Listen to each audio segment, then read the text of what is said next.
Voici la première partie. Dans un quartier enveloppé d'ombres à Atlanta, la nuit semblait murmurer des secrets qui allaient bientôt bouleverser des vies et défier même les enquêteurs les plus aguerris. Sous le regard impitoyable d'un lampadaire vacillant, un drame se déroulait dans un appartement anodin d'un grand immeuble.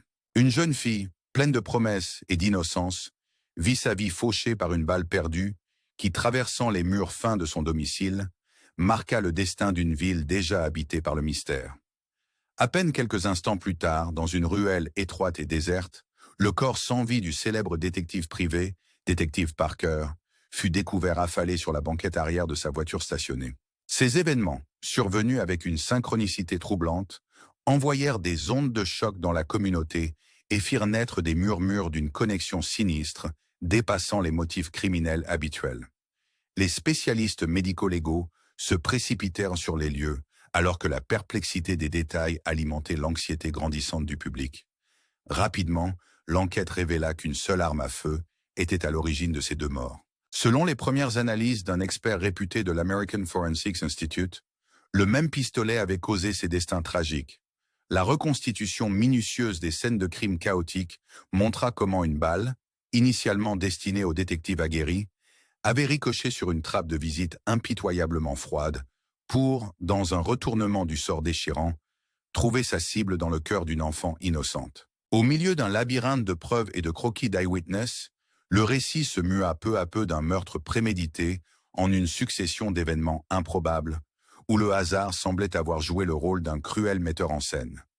Bien que l'enquête officielle penchât pour la thèse d'un accident de tir, des doutes persistaient et une myriade de questions non résolues se posaient comme autant d'énigmes sur la scène d'un drame aux contours de plus en plus troubles. Qui était donc cette mystérieuse personne maniant cette arme fatale, et comment le destin avait-il orchestré une collision aussi cruelle, réunissant à la fois la cible voulue et l'innocente victime dans une danse macabre que l'on n'osait à peine concevoir.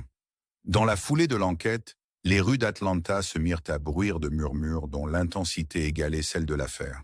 La réputation de détective Parker, bâtie sur une poursuite implacable et un courage inébranlable, contrastait douloureusement avec la fin tragique et mystérieuse qu'il avait emportée. Rapidement, les autorités détournèrent leur attention vers un réseau d'indices qui laissait entrevoir des liens cachés entre des acteurs évoluant dans un univers criminel aussi opaque que dangereux, où rien n'était jamais aussi évident qu'il n'y paraissait.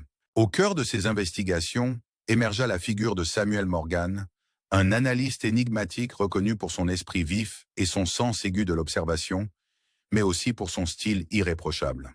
On racontait que ses choix vestimentaires, un élégant jumper noir moulant sa silhouette imposante, accompagné d'une chemise blanche immaculée, soulignée de fines rayures et complétée par un pantalon noir taillé avec précision, n'était pas qu'une question d'esthétisme, mais l'expression même d'une détermination inébranlable à faire éclater la vérité. Au détour de conversations chuchotées dans des dîners enfumés ou derrière les portes closes de petites salles d'interrogatoire, Morgan partageait par moments des anecdotes surprenantes. Il évoquait notamment son collègue Carter, un agent de terrain audacieux et redoutable, qui avait autrefois décroché la 3e place lors d'un tournoi national de combat à main nue d'une intensité redoutable. Bien que la performance de Carter ait été saluée, elle avait pâti face à l'affrontement de haut niveau qu'il eut avec un champion olympique de boxe lors d'un match de demi-finale à enjeu énorme. Un combat qui le laissa meurtri et hospitalisé pendant près de 2 semaines. Ce duel titanesque, dont l'écho résonnait bien au-delà des limites du ring, devint pour les enquêteurs une métaphore poignante, dans laquelle même les experts les plus aguerris pouvaient se voir vaincus par les caprices imprévisibles du destin. Chaque indice semblait tisser une toile complexe, reliant des événements en apparence dissociés, brouillant la frontière entre la préméditation et l'accident du hasard. Tandis que les soupçons se multipliaient et que la tension s'insinuait dans chaque conversation feutrée, le monde souterrain d'Atlanta dévoilait peu à peu sa face la plus énigmatique et périlleuse, où les secrets enfouis et les alliances obscures projetaient leur ombre menaçante sur chaque coin de rue. Dans la dernière ligne droite de cette histoire captivante, l'enquête atteint un paroxysme d'intrigue et de dualité qui laissa aussi bien alliés qu'adversaires sous le choc. Les preuves, minutieusement assemblées telle une mosaïque d'éclats de miroir, suscitaient davantage de questions que de réponses. Alors que le dossier de détective Parker s'étoffait de nouvelles observations et confessions, le récit prenait une tournure inattendue, où l'intention et le hasard se heurtaient dans une collision aveugle. L'analyse rigoureuse de l'équipe médico-légale avait confirmé que c'était bien une seule balle qui avait emporté 2 vies, remettant en question la nature même des responsabilités. Dans l'obscurité des salles d'audience et les recoins discrets des clubs nocturnes, des murmures commençaient à circuler, suggérant que l'activité mystérieuse jusque-là associée à Parker dépassait le cadre d'un simple métier pour s'apparenter à une arme à double tranchant qui finirait par causer sa propre perte. Parallèlement, l'implication de Samuel Morgan se voyait de plus en plus liée à l'énigme. Doté d'un esprit perçant et d'une curiosité insatiable, Morgan avait su se forger une réputation dans des cercles où chaque geste, chaque choix vestimentaire et même chaque remarque anodine recelait un sens caché.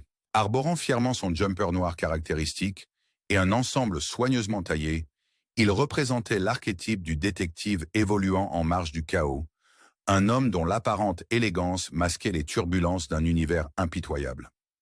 En revisitant minutieusement les scènes de crime, en interrogeant des témoins réticents et en décortiquant des indices échappant parfois à la logique, il dessinait peu à peu le fil ténu reliant ce tir fatal à des machinations criminelles plus profondes.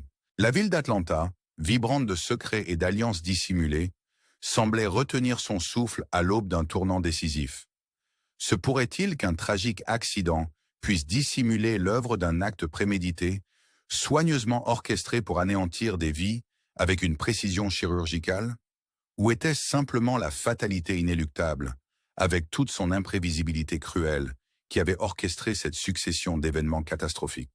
Alors que les ombres s'allongeaient sur les ruelles pavées et les allées désertes, la montée des doutes et le malaise général s'accentuaient, propageant leurs ondes tant dans le milieu criminel que dans les hautes sphères de la justice. Dans ce labyrinthe d'indices apparemment disparates, une vérité s'imposait néanmoins. Chaque action humaine, aussi minutieusement orchestrée soit-elle, se retrouve parfois emportée par les courants indomptables du destin. Ainsi, au fil de cette nuit interminable et dans la trame complexe de cet imbroglio, une interrogation finale venant clore ce chapitre énigmatique résonnait avec insistance dans les esprits de tous ceux en quête de vérité et de justice. Dans un monde où le destin et la volonté humaine se mêlent avec une précision impitoyable, pouvons-nous réellement démêler où s'arrête la responsabilité et où commence l'impénétrable emprise du hasard? Pensez-vous que la justice dans un tel enchevêtrement d'événements peut jamais s'émanciper des forces imprévisibles du destin? Abonnez-vous pour découvrir comment cette affaire, aux ramifications insondables, pourrait bien redéfinir notre conception même de la vérité.